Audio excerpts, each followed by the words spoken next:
What's up, everyone? It's Brian from the Exact IT Solutions YouTube channel. Welcome to another video where we educate you about all things cybersecurity and what you can start doing to protect yourself. Today's video, we're going to talk about several cyber attacks, but the big one, Bloom Global says their platform is down after a cyber attack. We also have about 3 or 4 other cyber attacks I'm going to go through and touch on briefly to bring you up to date on what's going on out there and what you need to start doing to protecting yourself from cyber criminals. So let's get into the content for today.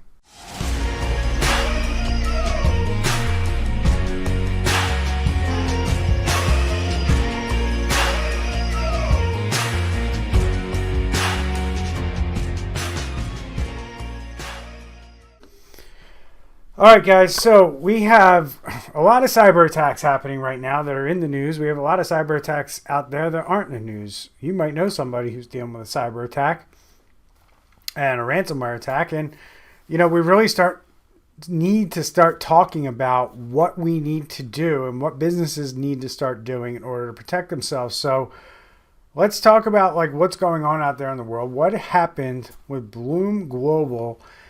They're saying that their platform is down. Now, they're a supply chain tech provider. So why this is interesting that this company got attacked is because we know that supply chain disruptions are a very sensitive thing right now.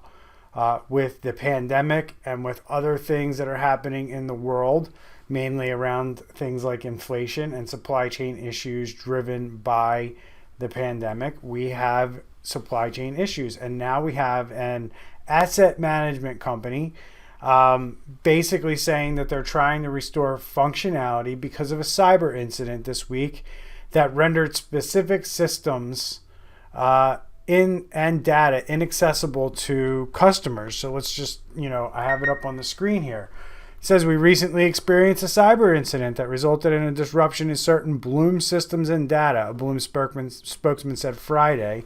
And specifically, this affected our asset management platform, making the application inaccessible.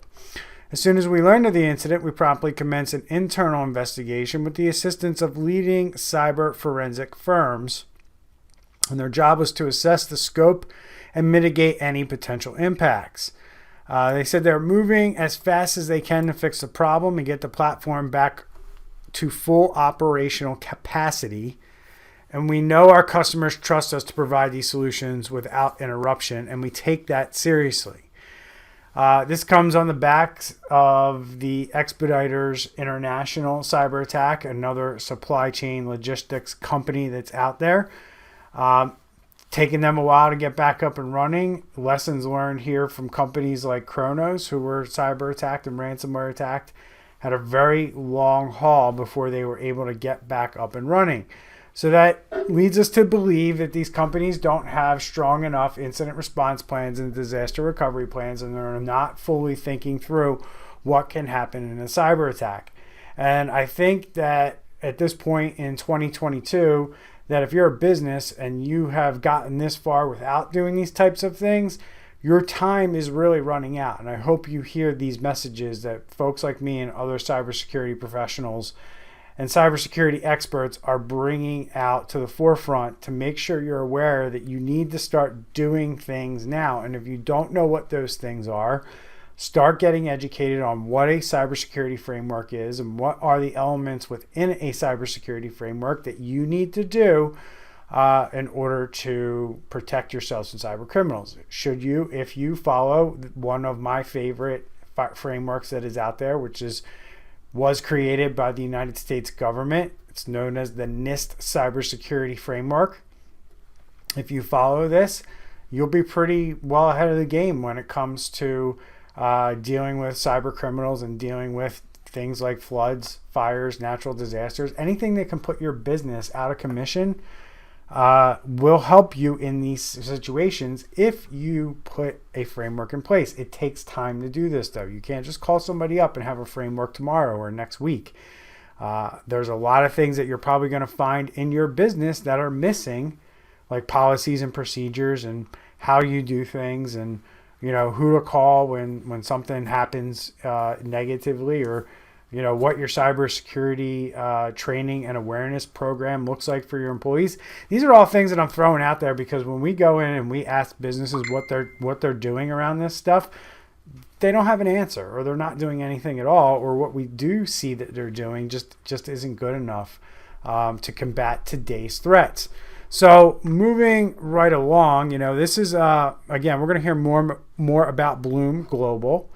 But we also have ransomware attacks at Kellogg Community College, Austin Peay University.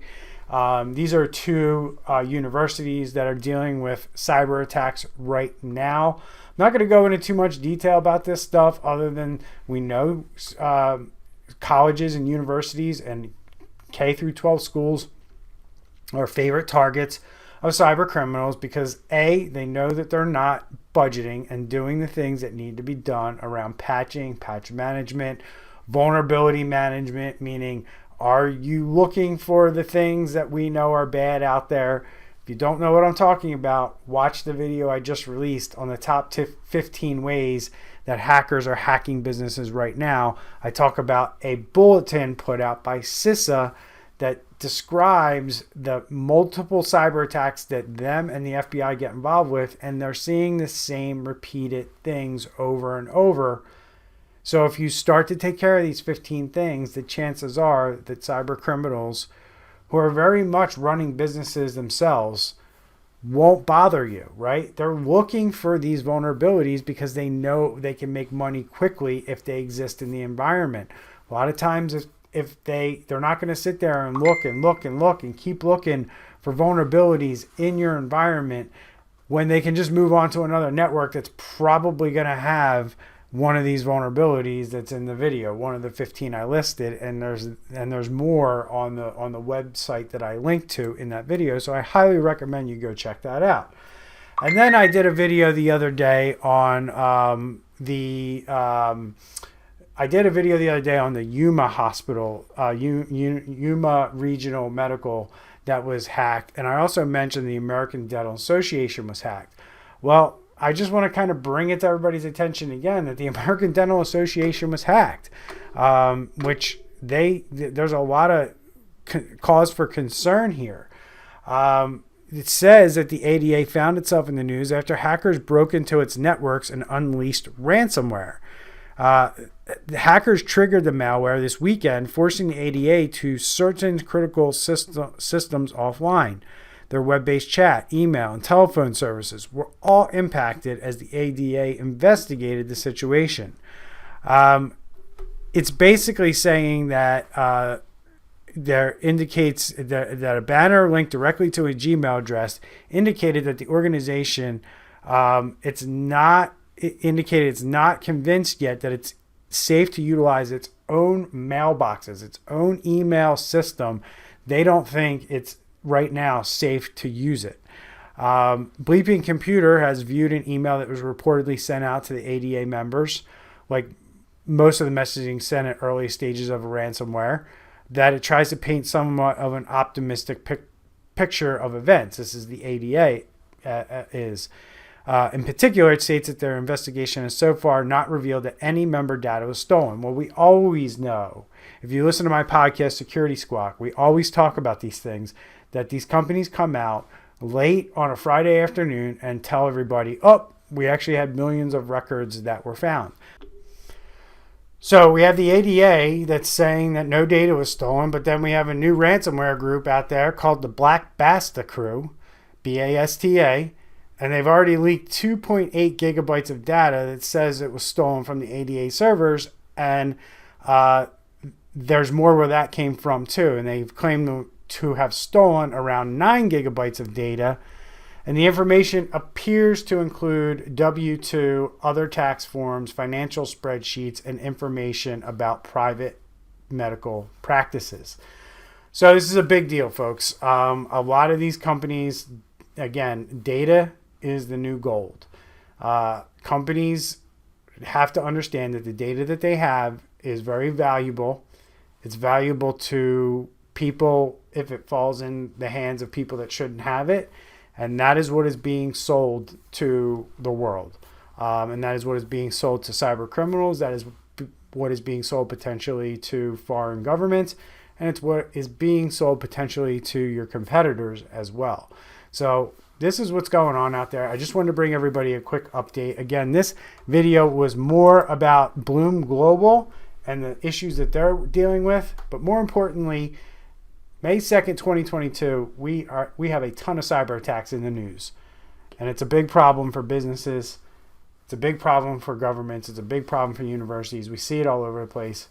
There was a little bit of a lull there for the last couple months, but we're starting to see a massive uptick in ransomware attacks. And these are the ones we know about. So that tells me that there's way, way more that we don't know about that businesses are dealing with. So I implore you, reach out to our company, reach out to another cybersecurity professional, get help with this stuff, get your company secure, make sure you're not the next victim, and we'll see you in the next video.